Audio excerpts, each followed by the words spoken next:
नमस्कार साथियों, स्वागत है आपका हमारे डिजिटल प्लेटफॉर्म सीकर क्लासेस पे। आज के सेशन में अपन डिस्कस करने वाले हैं प्लेट टेक्टोनिक सिद्धांत के बारे में।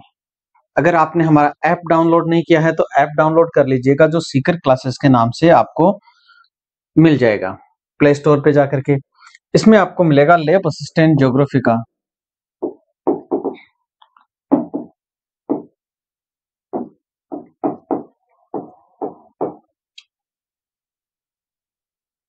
एक प्रॉपर बैच है, वो आपको यहाँ पर मिलने वाला है।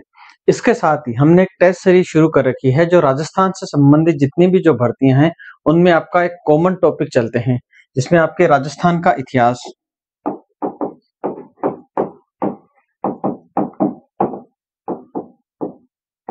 कला एवं संस्कृति,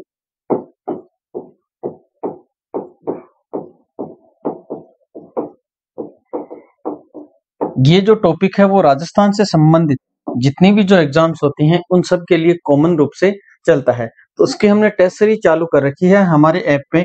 मात्र आपको 49 रुपए में यहाँ पर 51 टेस्ट हैं वो मिलने वाले हैं। ये जो टेस्ट रहने वाले हैं ये सारे के सारे टेस्ट टॉपिक वाइज रहने वाले हैं। तो आप हमारा ऐप डाउनलोड करके और इस टेस्ट सीरीज से जुड़ सकते हैं, या फिर जो लैब असिस्टेंट ज्योग्राफी से संबंधित जो जुड़ना चाहें वो स्टूडेंट जुड़ सकते हैं। चलिए आज के सेशन की अपन शुरुआत करते हैं। प्लेट टेक्टोनिक सिद्धांत के बारे में अपन पढ़ेंगे। सबसे पहले अगर अपन बात करें कि प्लेट जो विवर्तनिकी है वो कहते किसे हैं, ठीक है। यानी प्लेट विवर्तनिकी अगर अपन बात करते हैं तो अपन देखते हैं कि जो प्लेट शब्द है उसके बारे में सबसे पहले देखते हैं। यानी जो स्थायी दृढ़ खंड होता है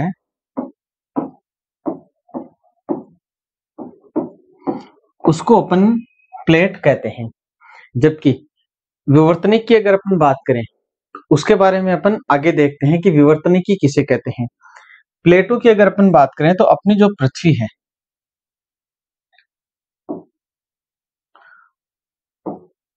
उसमें अपन देखते हैं कि क्रस्ट, मेंटल और कोर, इन तीन भागों में बटी हुई है।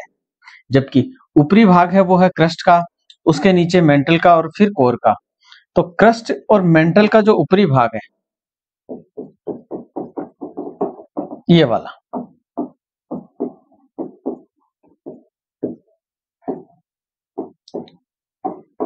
ये खंड सारा का सारा प्लेट कहलाता है। इसकी मोटाई की अगर अपन बात करें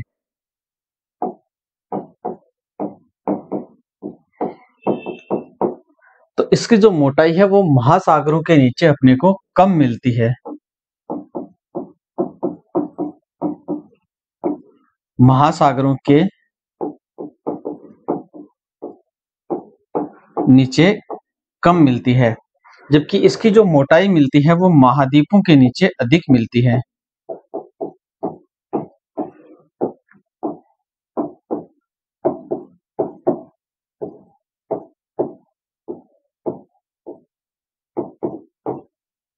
ठीक है।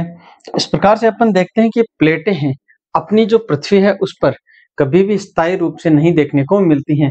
ये एक दूसरे की तरफ गति करती ही रहती है, और गति करने के कारण से ही उनमें कुछ परिवर्तन होते हैं। उन्हीं परिवर्तनों को अपन क्या नाम देते हैं? विवर्तनिकी नाम देते हैं। तो इससे हमारी ये जो दोनों बातें हैं वो क्लियर होगी कि प्लेट विवर्तनिकी अपन कहते किसे हैं। ठीक है। यानी कि स्थायी जो दृढ़ खंड होता है उसे अपन प्लेट कहते हैं। इसकी जो मोटाई है क्रस्ट और मेंटल क्रस्ट और जो मेंटल है उसका ऊपरी जो भाग है उससे मिलकर के बना है प्लेट, और इनकी जो मोटाई है वो महासागरों में कम होती है, जबकि महाद्वीपों के नीचे इसकी मोटाई अधिक देखने को मिलती है। विवर्तनिकी की अगर अपन बात करते हैं तो विवर्तनिकी कहते हैं कि अपनी पृथ्वी पर कुछ छोटी और कुछ बड़ी प्लेटें मिलती हैं। ये प्लेटें कभी भी स्थायी नहीं रहती हैं, यानी गति करती रहती हैं एक दूसरे की तरफ। तो इनसे नवीन संरचना का निर्माण होता है। इस नवीन संरचना को ही अपन क्या कह देते हैं? एक विवर्तनिकी कह देते हैं। इसके बाद अपन देखते हैं कि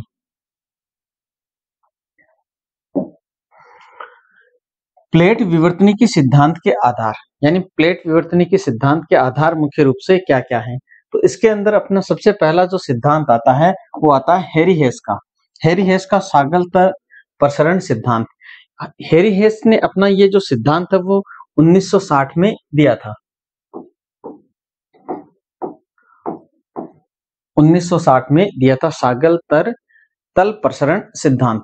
सागर तल प्रसरण सिद्धांत में उसने क्या बताया कि जितनी भी जो स्थलखंडों का निर्माण होता है उसमें के अंदर प्लेटें गति करती हैं और गति करने के कारण से ही स्थलखंडों का निर्माण होता है। इसका इन्होंने एक एग्जाम्पल भी दिया, जैसे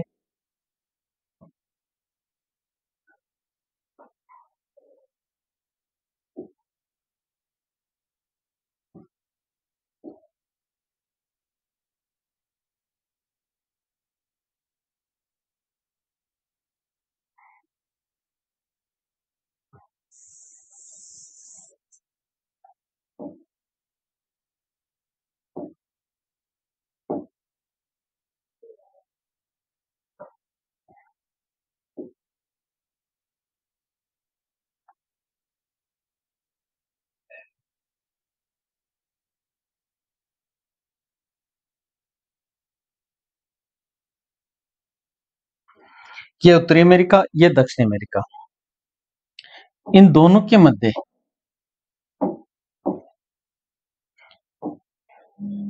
यहां पर है अटलांटिक महासागर। इस अटलांटिक महासागर में अपन देखते हैं कि मध्य महासागरीय जो कटक है वो मिलता है। उत्तरी अमेरिकन जो प्लेट है ये जो गति कर रही है ये पश्चिम की तरफ गति कर रही है, जबकि यूरेशियन प्लेट और अफ्रीकन जो प्लेटें हैं वो पूर्व की ओर गति कर रही हैं। तो यहां से इन्होंने क्या बताया कि इस सागर से एक कटक का निर्माण हुआ है और यहां से जो लावा है वो बाहर निकलता है। उस लावे को एक नाम दिया जाता है, जो बेसाल्टिक लावा है वो यहाँ पर जमा होता है, और जो अर्ध पिघला लावा है उसे अपन थेलोएटिक लावा के नाम से जानते हैं।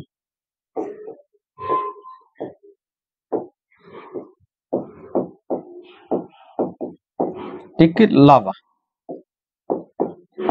जो अर्ध पिघले रूप में होता है।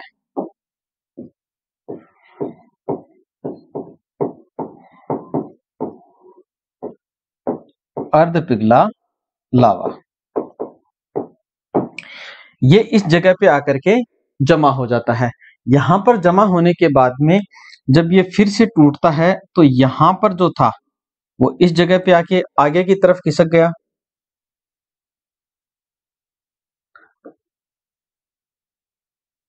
इस तरफ, और बीच में से टूट के ये फिर इस तरफ खिसक गया।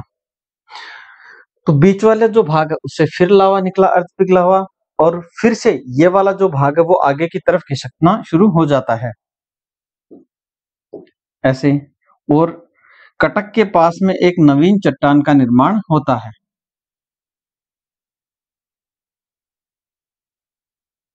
इस तरह से तो इन्होंने क्या बताया कि जो कटक है उसके पास तो नवीन चट्टाने हैं, जबकि जैसे जैसे अपन कटक से दूर जाते जाते हैं वैसे वैसे यहाँ पर जो चट्टाने मिलती हैं वो पुरानी चट्टाने मिलती हैं। दोनों तरफ की जो स्थिति है वो एक जैसी ही रहती है। अगर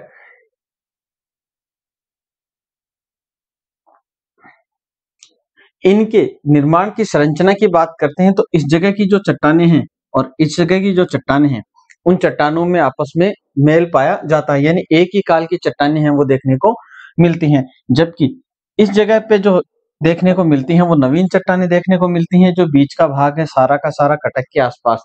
तो इस प्रकार को जो सिद्धांत दिया था, इस सिद्धांत को नाम अपन ने सागर तल प्रसरण सिद्धांत दिया था। हैरी हेस के द्वारा ये जो सिद्धांत है वो दिया गया है। तो इस प्रकार से अपन देखते हैं कि हैरी हेस महोदय ने यहाँ पर सागर तल है उसके प्रसरण सिद्धांत के आधार पर प्लेट टेक्टोनिक की व्याख्या करने का प्रयास किया है। इसके बाद जो नंबर 2 पे जो आते हैं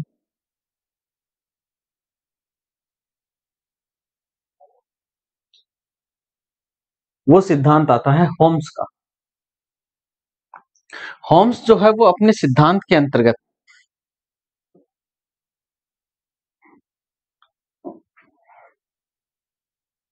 7 धारा सिद्धांत या 7 तरंग सिद्धांत, इसके अंतर्गत ये क्या बताते हैं कि ये जो पृथ्वी है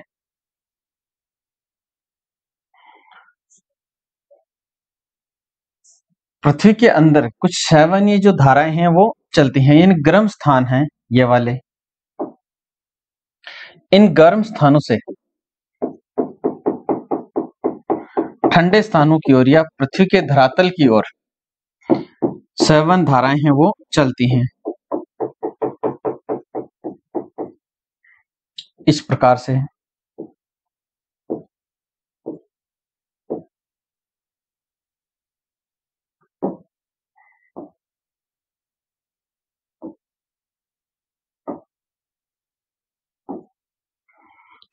जहां पर ये जो 7 धाराएं चलती हैं ये धरातल के पास में आकर के मुड़ जाती हैं, और जिस ओर विपरीत दिशा की ओर मुड़ती हैं उस जगह पे तो क्या देखने को मिलते हैं, सागर देखने को मिलते हैं।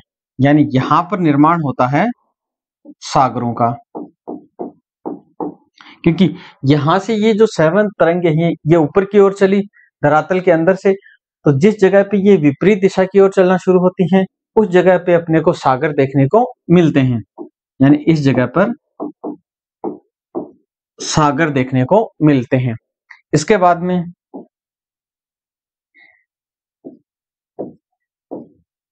इस ओर भी अपन देखते हैं कि इसी प्रकार से जिस तरफ से दोनों ओर जो तरंगे हैं वो जो 7 धाराएं हैं वो मुड़ जाती हैं, उस दोनों ओर अपने को सागर देखने को मिलते हैं।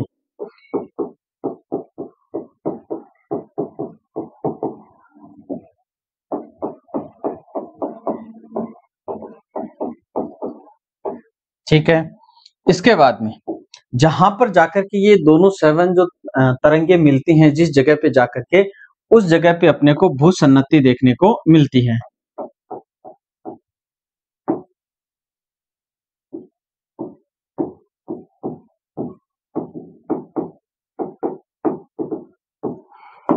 ठीक है, तो इस भूसन्नति के ऊपर ही किसका निर्माण होता है, पर्वतों का निर्माण होता है। यानी वलन पड़ने से, दबाव पड़ने से यहाँ पर पर्वतों का निर्माण होता है। तो जब ये जो 7 तरंगे होती हैं ये चलती रहती हैं, तो उसी प्रकार जो प्लेटें होती हैं उनमें भी गति प्रारंभ होती है इन्हीं 7 तरंगों के आधार पर। तो इस प्रकार की जो व्याख्या करने का प्रयास किया था वो होम्स महोदय ने किया था। उनके अपना जो सिद्धांत दिया उस सिद्धांत का नाम है 7 धारा सिद्धांत। इसके बाद में अपन नेक्स्ट बात करते हैं, काफी इजी है, प्लेट टेक्टोनिक सिद्धांत।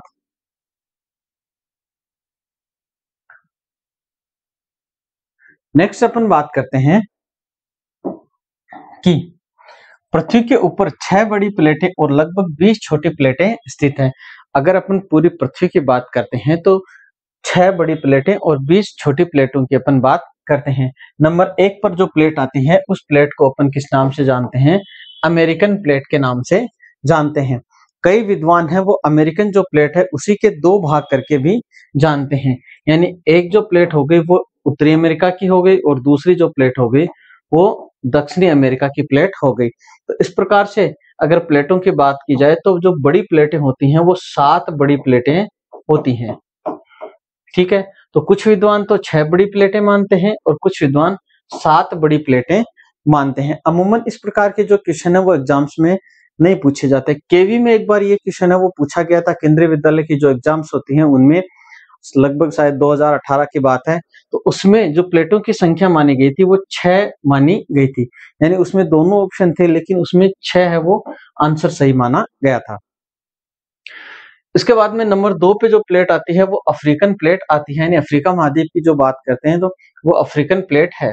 जबकि नंबर 3 पे बात आती है वो है यूरेशियन प्लेट। एशिया और यूरोप का जो भाग आता है उसे मिलाकर यूरेशियन प्लेट का नाम दिया गया है। नंबर 4 पे जो आता है वो आता है इंडो ऑस्ट्रेलियन प्लेट।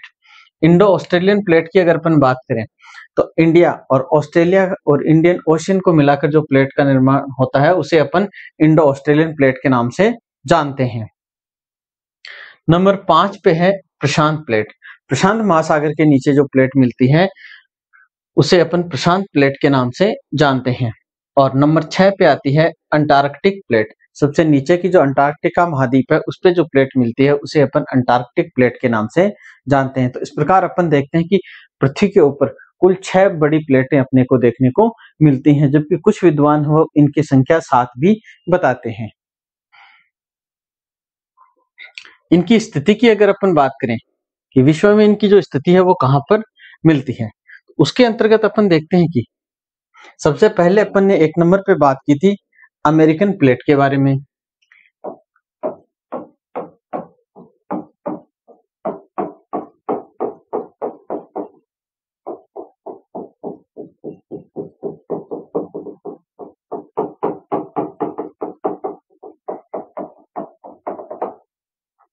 ये जो प्लेट है वो है अमेरिकन प्लेट नंबर 1 पे अपन ने इसकी बात की थी। इसकी अगर अपन गति की बात करें तो इसकी जो गति हो रही है वो पश्चिम की ओर हो रही है। चाहे उत्तरी अमेरिका की प्लेट देख लो, चाहे दक्षिणी अमेरिका की प्लेट देख लो, यहाँ पर जो मध्य महासागरीय कटक देखने को मिलता है, इस कटक से ये जो प्लेट है वो पश्चिम की तरफ गति कर रही है।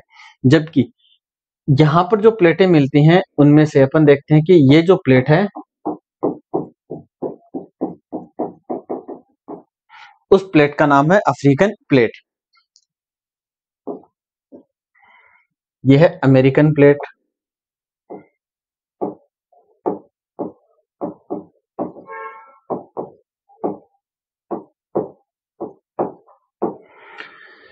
यह है अफ्रीकन प्लेट।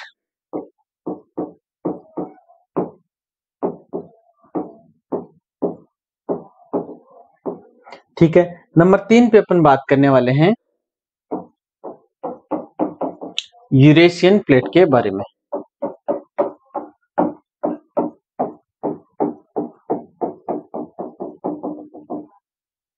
ठीक है, ये जो प्लेट है नंबर 3 पे, यह है यूरेशियन प्लेट।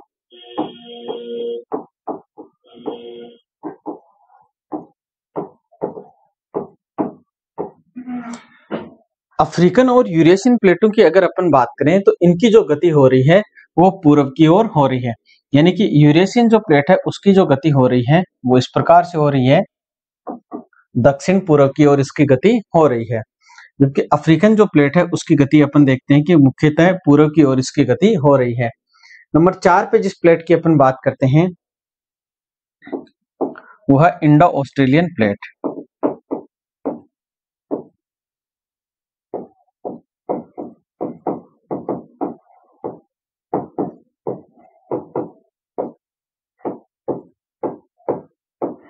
ठीक है, इसमें शामिल करते हैं प्रशांत महासागर के कुछ द्वीपों को, हिंद महासागर के कुछ द्वीपों को, हिंद महासागर को, ऑस्ट्रेलिया को और भारत को शामिल करते हैं इंडो ऑस्ट्रेलियन प्लेट के अंतर्गत।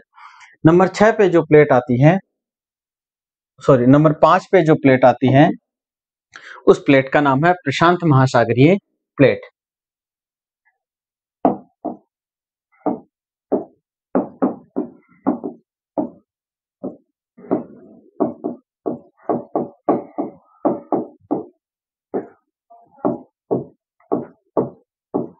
ठीक है, तो इस प्रकार से अपन 5 प्लेटों के बारे में देखते हैं और नंबर 6 पे जो प्लेट आती है उस प्लेट का नाम है अंटार्कटिका प्लेट।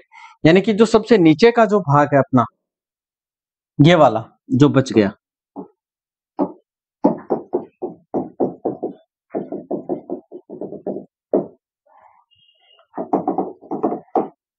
इस प्लेट को अपन किस नाम से जानते हैं? नंबर 6 पे अंटार्कटिक प्लेट के नाम से जानते हैं। इस प्रकार से अपन देखते हैं कि पूरी पृथ्वी पर 6 मुख्य प्लेटें देखने को मिलती हैं, जिसके अंतर्गत नंबर 1 पे अपन ने बात की अमेरिकन प्लेट के बारे में। अमेरिकन जो प्लेट है उसकी अगर अपन बात करें तो कुछ विद्वान इसको 2 प्लेटों के रूप में भी जानते हैं। एक तो आगे अपनी उत्तरी अमेरिकन प्लेट और एक अपनी आ गई दक्षिणी अमेरिकन प्लेट। तो इस प्रकार प्लेटों की संख्या 7 हो जाती है, लेकिन मुख्य रूप से 6 ही स्वीकार की गई हैं। तो अपन यहाँ पर देखते हैं कि अमेरिकन प्लेट है, दूसरी जो प्लेट आ गई अफ्रीकन प्लेट, तीसरी प्लेट आ गई यूरेशियन प्लेट, नंबर 4 पे प्लेट आ गई इंडो ऑस्ट्रेलियन प्लेट और नंबर 5 पे आ गई अपनी प्रशांत महासागरीय प्लेट और नंबर 6 पे आ गई अंटार्कटिक प्लेट। तो इस प्रकार से अपन पृथ्वी पर मुख्य रूप से 6 प्लेटें देखने को मिलती हैं। कुछ छोटी प्लेटों की भी अगर अपन बात करें तो अपन देखते हैं कि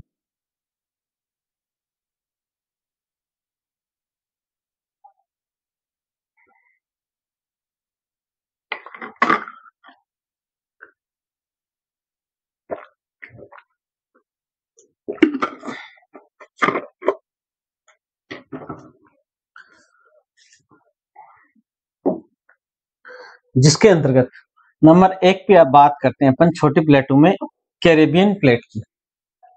कैरेबियन प्लेट की अगर अपन बात करें तो कैरेबियन प्लेट है वो मिलती है मेरे को अटलांटिक महासागर में मिलती है। यानी उत्तरी अमेरिका और दक्षिण अमेरिका के जो बीच में द्वीप समूह अपन उनको कैरेबियन द्वीप समूह के नाम से जानते हैं। और कैरेबियन द्वीप समूह के पास ही अपने को जो प्लेट मिलती है उस प्लेट का नाम है कैरेबियन प्लेट। ये पूर्णतः महासागरीय प्लेट है जिसका जो विस्थापन हो रहा है वो पूर्व से पश्चिम की ओर ये विस्थापित हो रही है। नंबर 2 पे जो प्लेट आती है उस प्लेट का नाम है स्कोशियन प्लेट। स्कोशियन जो प्लेट मिलती है वो दक्षिणी अमेरिका के पास मिलती है अपने को, इस जगह पे अटलांटिक महासागर में ही मिलती है। दक्षिणी अमेरिका के पूर्वी भाग में ये जो स्कोशियन प्लेट है वो मिलती है। नंबर 3 पे बात करते हैं अपन नूबियन प्लेट। नूबियन जो प्लेट है वो अपने को अफ्रीका के उत्तर पूर्व में नूबियन प्लेट है वो मिलती है नंबर 3 पे। नंबर 4 पे अपन बात करते हैं सोमालियन प्लेट की। अफ्रीका का एक देश है जिसको आप सब लोग जानते हो, नाम नहीं सुना होता, न्यूज में ये बहुत बार चलता रहता है, सोमालिया देश। तो सोमालिया जो देश है इसके पास में जो प्लेट मिलती है उसे अपन सोमालियन प्लेट के नाम से जानते हैं हिंद महासागर में। और नंबर 5 पे जो प्लेट आती है वो है सेशेल्स प्लेट। हिंद महासागर का एक द्वीप है जिसे अपन सेशेल्स द्वीप के नाम से जानते हैं। यहाँ पर तो इस द्वीप को पास में जो प्लेट मिलती है उसे अपन सेशेल्स प्लेट के नाम से जानते हैं।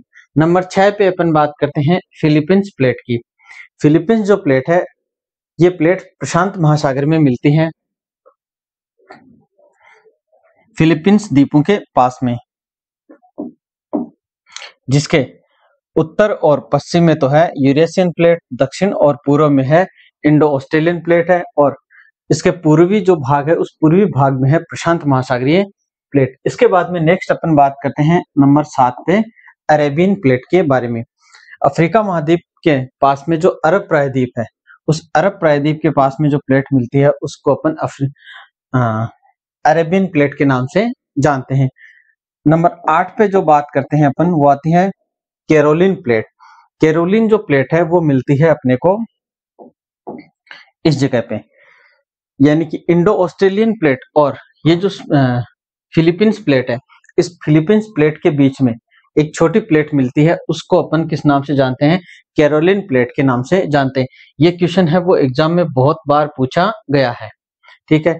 इसके बाद में 3 मुख्य प्लेट, छोटी प्लेटें आती हैं, जुआन डी फुका प्लेट, कोकोस प्लेट और नाजका प्लेट। ये अपने को मिलती हैं उत्तरी अमेरिका के पास मिलती है जुआन डी फुका प्लेट प्रशांत महासागर की तरफ। कोकोस जो प्लेट है वो मिलती है उत्तरी अमेरिका और दक्षिण अमेरिका के बीच में, ये प्लेट मिलती है प्रशांत महासागर की तरफ। और नाजका जो प्लेट मिलती है वो दक्षिणी अमेरिका के पास में मिलती है अपने को, दक्षिणी अमेरिका और प्रशांत महासागर के बीच में मिलती है नंबर 11 पे। तो इस प्रकार से अपन ने कुछ छोटी प्लेटों के बारे में भी पढ़ा, जो इंपॉर्टेंट प्लेटें हैं वो अपन ने यहाँ पे पढ़ी। नेक्स्ट अपन बात करते हैं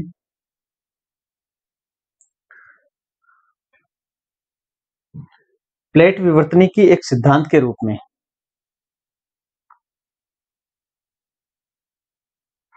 इसके अंतर्गत अपन देखते हैं कि सबसे पहले अपन बात करते हैं प्लेट। प्लेट जो शब्द है वो किसने दिया था, यानी कि जो प्लेट शब्द है वो किसने दिया? तो सबसे पहले प्लेट शब्द की बात करें तो प्लेट शब्द है वो दिया था टूजो विल्सन ने।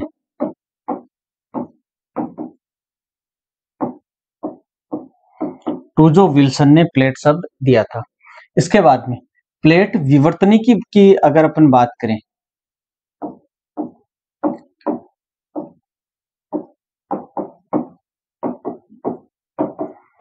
प्लेट विवर्तनिकी शब्द, प्लेट विवर्तनिकी जो शब्द है वो दिया था मॉर्गन ने सबसे पहले, ठीक है। तो यहां पर इनका योगदान है वो महत्वपूर्ण माना जाता है मॉर्गन का प्लेट टेक्टोनिक में। मॉर्गन के अलावा अगर अपन बात करें तो मैकेंजी पार्कर, यानी मॉर्गन, मैकेंजी व पार्कर का मुख्य रूप से योगदान माना जाता है प्लेट विवर्तनिकी सिद्धांत के लिए। ठीक है, सबसे पहले अपन बात करते हैं इसके बाद में प्लेट की सीमा कौन सी होती है और उसके बाद में प्लेट का जो किनारा होता है वो कौन सा होता है।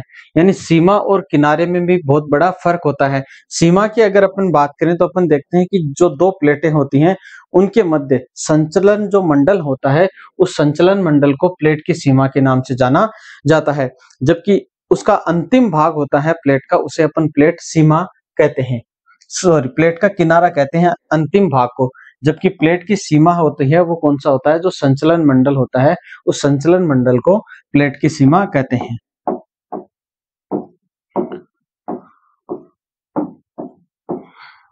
यानी दो प्लेटों के मध्य जो संचलन मंडल होता है इस संचलन मंडल को अपन प्लेट का सीमा कहते हैं, जबकि प्लेट का जो किनारा है वो अपन कहते हैं प्लेट का जो अंतिम भाग होता है उस अंतिम भाग को प्लेट का किनारा कहा जाता है। नेक्स्ट अपन बात करते हैं प्लेटों की गतियां व उनके प्रकारों के बारे में। प्लेटों की गति की अगर अपन बात करें तो अपन गति के लिए देखते हैं सबसे पहले आती है अपसारी सीमा। अपसारी सीमा को अपन रचनात्मक सीमा के नाम से भी जानते हैं।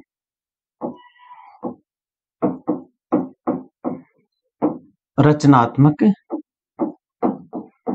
सीमा के नाम से भी जानते हैं। इसमें क्या होता है, जब दो प्लेटें, ये प्लेट हो गई ए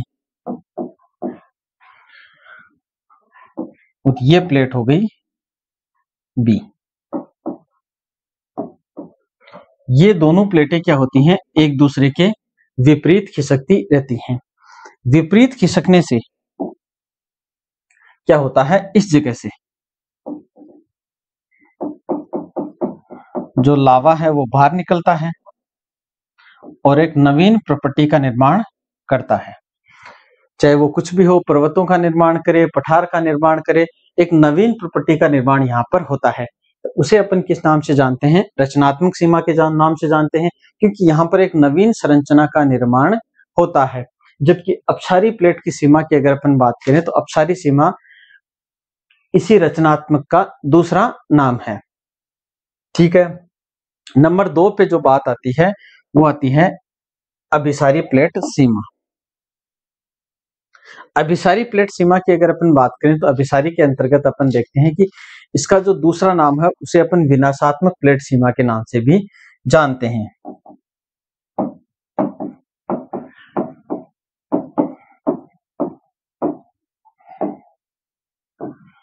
विनाशात्मक सीमा के नाम से भी जानते हैं। इसमें क्या होता है कि जब दो प्लेटें आमने सामने गति करती हैं,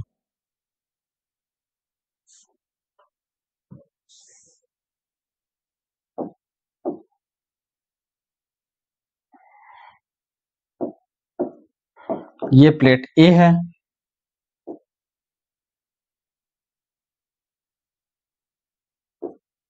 और ये प्लेट बी है, ये दोनों प्लेटों की जो गति हुई वो आमने सामने गति हुई। यानी कि यहां पर अपन देखते हैं कि ये जो प्लेटें हैं वो शुरू में इस प्रकार से होती हैं,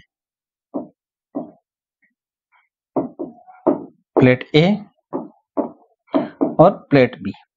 जब दोनों प्लेटें आमने सामने होती हैं, एक दूसरे की तरफ गति करती हैं, तो एक दूसरे से टकराती हैं। टकराने के बाद में जो भारी प्लेट होती है वो तो नीचे की तरफ चली जाती है और जो हल्की प्लेट है वो ऊपर की तरफ रह जाती है। तो ये जो प्लेट है वो कैसी प्लेट हो गई, अपनी हल्की प्लेट हो गई।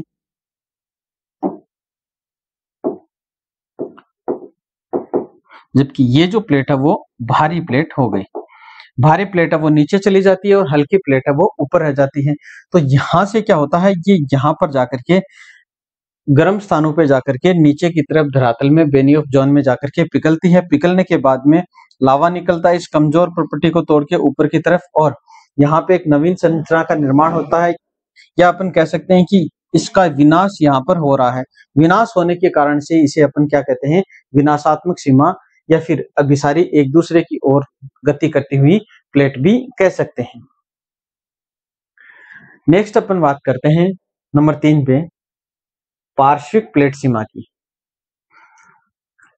पार्श्विक जो प्लेट सीमा है अपन उन प्लेटों को कहते हैं जहां पर ना तो कोई नई प्रॉपर्टी का निर्माण होता है, ना ही कोई नई प्लेट का निर्माण होता है और ना ही एक दूसरे की तरफ वो चलती हैं प्लेट, यानी कि एक दो प्लेटें हैं वो अगल बगल से एक दूसरे के गुजर जाती हैं।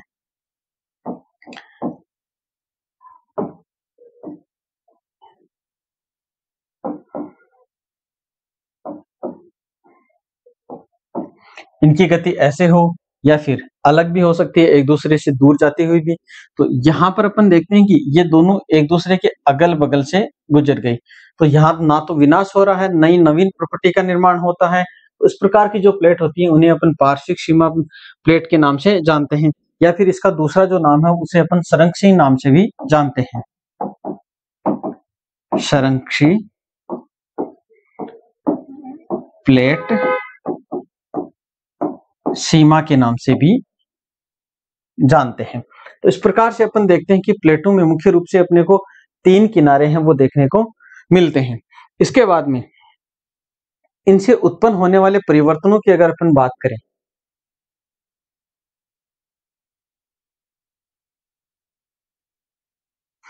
तो उसके अंतर्गत सबसे पहला जो भाग आता है वो आता है अपसारी गति का।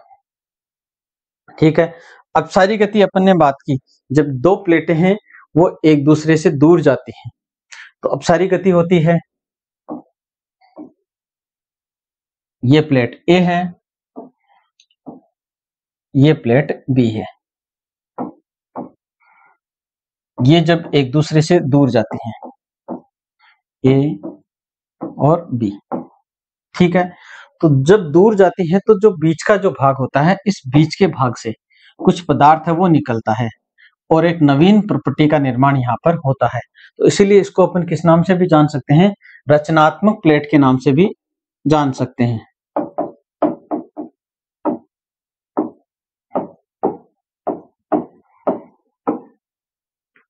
ठीक है, तो इस प्रकार की जो अपसारी गति होती है उसके अंतर्गत अपन देखें तो विश्व के अंतर्गत अपन देखें मैप के अंतर्गत दक्षिण अमेरिका,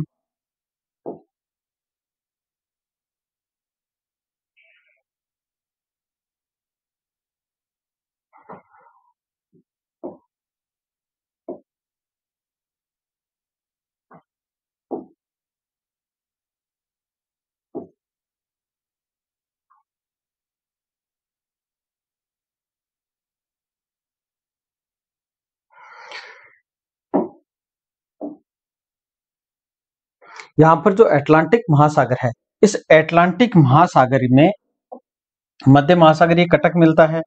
इस मध्य महासागरीय कटक में क्या होता है कि जो अमेरिकन प्लेट है वो किस ओर गति कर रही है, पश्चिम की ओर गति कर रही है। यूरेशियन प्लेट है वो पूर्व की ओर, अफ्रीकन जो प्लेट है वो भी पूर्व की ओर गति कर रही है। तो यहाँ पर दोनों जो प्लेटें हैं वो एक दूसरे से अपसारी गति कर रही हैं। अपसारी गति होने के कारण से इस भूभाग से, जो मध्य महासागरीय कटक है, इस भूभाग से कुछ लावा भार की तरफ निकल रहा है, अर्ध पिघला हुआ लावा भार की तरफ निकल रहा है। तो उसे अपन क्या कह सकते हैं, अपसारी गति का बहुत अच्छा उदाहरण मान सकते हैं। जबकि नंबर 2 पे जो बात आती है वो आती है अभिसारी गति की।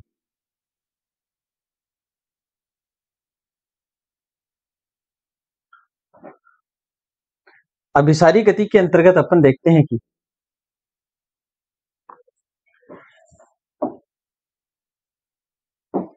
जब दो प्लेटें एक दूसरे की ओर गति करती हैं तो उसे अपन विनाशात्मक प्लेट के नाम से भी जानते हैं। तो इसे अपन अभिसारी गति के साथ में विनाशात्मक भी कह सकते हैं। जब दो प्लेटें एक दूसरे की ओर गति करती हैं, ये तो प्लेट हो गई ए, ये इस ओर गति कर रही है, और ये प्लेट हो गई बी, ये इस ओर गति कर रही है। तो जो भारी प्लेट होती है वो नीचे की तरफ चली जाती है और हल्की प्लेट है वो ऊपर की तरफ आ जाती है। तो यहाँ आगे वाला जो किनारा वाला भाग है, इस किनारे वाले भाग पर प्लेटों का विनाश होना शुरू हो जाता है, यानी पिघलना शुरू हो जाती है। तो इसे अपन विनाशात्मक प्लेट के नाम से भी जानते हैं। तो यहाँ पर भी कुछ नवीन संरचनाओं का निर्माण होता है जिन्हें अपन मुख्य रूप से 3 भागों में विभाजित कर सकते हैं।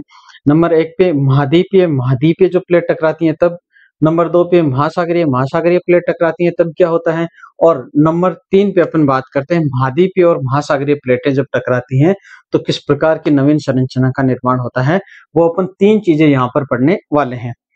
इसके अंतर्गत देखते हैं, सबसे पहली जो बात आती है नंबर 1 पे आती है महाद्वीपीय और महाद्वीपीय प्लेटों का जब अभिसरण होता है तो किसका निर्माण होता है।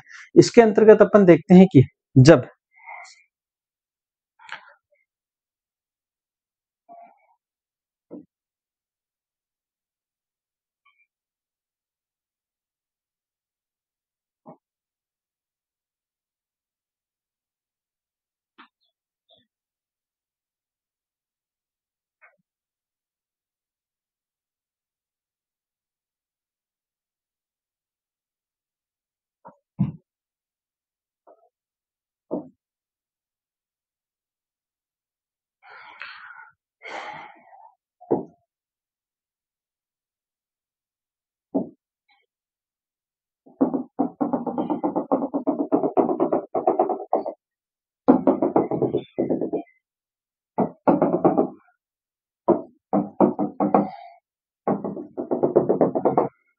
ये जो प्लेट है वो है Eurasian plate,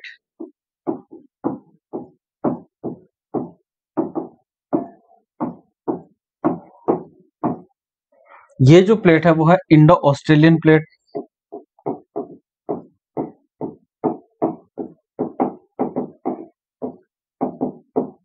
Indo Australian plate. अब ये जब यूरेशियन प्लेट और इंडो ऑस्ट्रेलियन प्लेट, ये दोनों ही प्लेटें कैसी प्लेटें हैं, महाद्वीपीय प्लेटें हैं, या फिर अपन कह सकते हैं कि अफ्रीकन प्लेट और यूरेशियन प्लेट, ये दोनों प्लेटें जब टकराती हैं इस जगह पे तो पर्वतों का निर्माण होता है। तो जैसे ही इंडो ऑस्ट्रेलियन प्लेट और यूरेशियन प्लेट टकराई तो इस जगह पे कौन सी पर्वत श्रेणी का निर्माण होता है, हिमालय पर्वत श्रेणी का निर्माण होता है।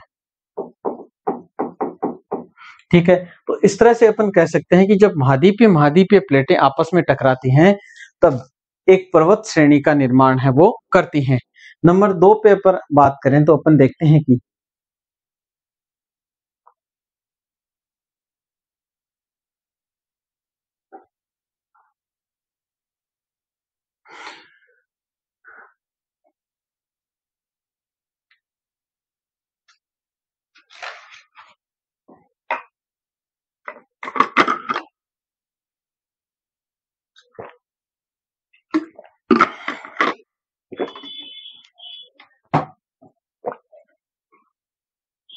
महाद्वीपीय और महासागरीय प्लेट का अभिसरण। महाद्वीपीय और महासागरीय प्लेट के अभिसरण की अगर अपन बात करें तो सबसे अच्छा उदाहरण अपने को देखने को मिलता है प्रशांत महासागर के अंतर्गत। प्रशांत महासागर के अंतर्गत अपन देखते हैं कि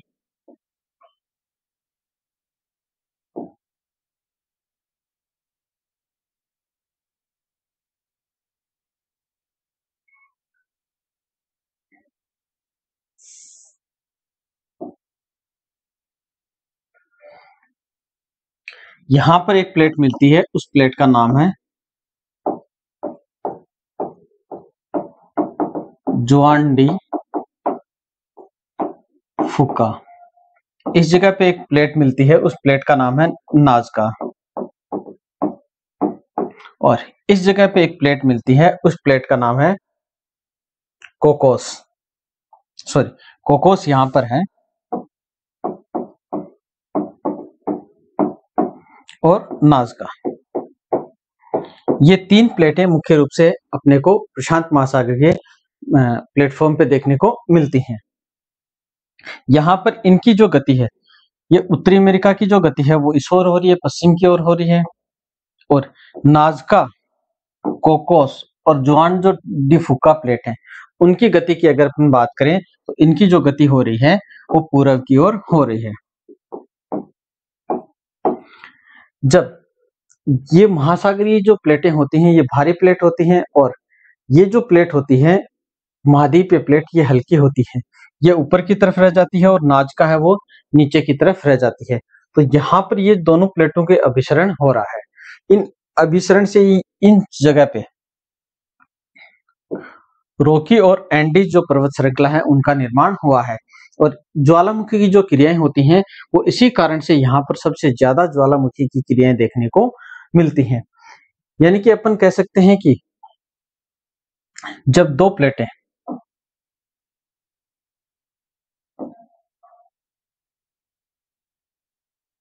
प्लेट ए और प्लेट बी ये जब इस तरह से जाती है तो इनकी जो गति होती है वो गति होने के बाद में ये जो कोण बनता है ये लगभग 45 डिग्री का कोण बनता है। और ये बेनियोफ जोन में जाकर के बेनियोफ जोन में जाकर के इस जगह पे जाकर के ये पिघलना शुरू हो जाती है। यहां से पिघल करके जैसे ही जिस जगह पे इनको प्रॉपर्टी कमजोर मिलती है इस जगह से जाकर के वापस जो लावा के रूप में बाहर निकलती हैं। तो इसी कारण से इस जगह पे ज्वालामुखी की जो क्रियाएं होती हैं वो अपने को अधिक ज्वालामुखी की क्रियाएं देखने को मिलती हैं। ठीक है, नंबर 3 पे जो बात आती है अपने की वो आती है महासागरीय और महासागरीय प्लेट की जब टक्कर होती है तो किसका निर्माण होता है। महासागरीय और महासागरीय प्लेट की जब आपस में टक्कर होती है तो उसके अंतर्गत अपन देखते हैं कि जो द्वीपीय चाप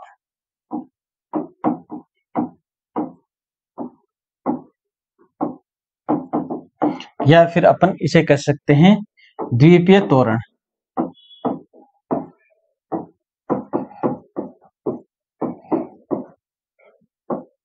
का निर्माण होता है।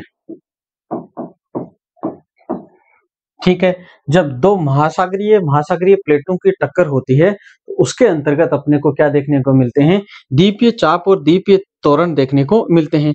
इसकी अगर अपन बात करें तो प्रशांत महासागर के अंतर्गत जो कुरिल द्वीप हैं उनके अंदर एलुशियन कुरिल की खाई देखने को मिलती है। और एलुशियन जो द्वीप है उसका निर्माण भी अपने को इस महाद्वीप महासागरीय प्लेट की टक्कर के कारण ही हुआ माना जाता है। नेक्स्ट अपन बात करते हैं पार्श्वीय गति के बारे में। पार्श्वीय गति जिसे अपन कह सकते हैं संरक्षी किनारा भी कह सकते हैं।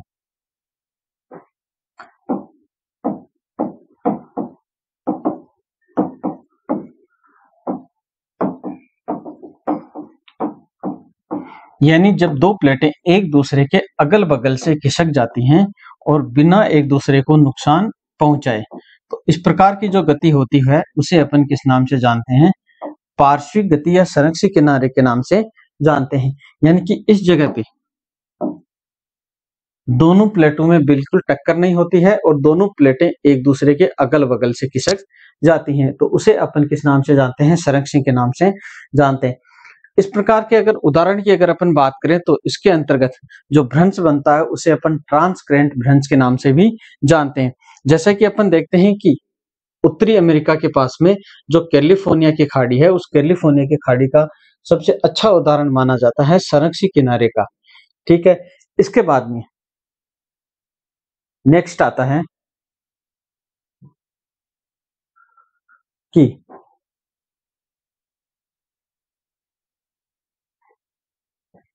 प्लेट विवर्तनिकी के आधार पर निम्न घटनाओं की व्याख्या की जा सकती है। प्लेट विवर्तनिकी जो सिद्धांत है उसके आधार पर अपन निम्न जो घटनाएं हैं उनकी व्याख्या कर सकते हैं। नंबर 1 पे अपन व्याख्या कर सकते हैं महाद्वीप व महासागरों के निर्माण की घटनाओं के बारे में। नंबर 2 पे अपन व्याख्या कर सकते हैं वलित पर्वतों की उत्पत्ति के संबंध में। नंबर 3 पे अपन व्याख्या कर सकते हैं धरातल पर भ्रंश घाटियों के निर्माण के बारे में। नंबर 4 पे अपन व्याख्या कर सकते हैं महासागरीय खाइयों की उत्पत्ति के बारे में व्याख्या कर सकते हैं। और नंबर 5 पे अपन व्याख्या कर सकते हैं महासागरीय कटकों के निर्माण के बारे में। नंबर 6 पे अपन व्याख्या कर सकते हैं ज्वालामुखी द्वीपों के निर्माण के बारे में। और नंबर 7 पे अपन व्याख्या कर सकते हैं द्वीपीय चाप द्वीपीय तोरणों के निर्माण के बारे में। और नंबर 8 पे अपन व्याख्या कर सकते हैं ट्रांसक्रेट। नंबर 9 पे अपन व्याख्या कर सकते हैं भूकंपों की उत्पत्ति के बारे में व्याख्या कर सकते हैं प्लेट टेक्टोनिक सिद्धांत से संबंधित। तो इस प्रकार से अपना आज का ये जो टॉपिक है ये समाप्त होता है, प्लेट विवर्तनिकी सिद्धांत। देखते रहिए, जुड़े रहिए हमसे। Thank you everyone.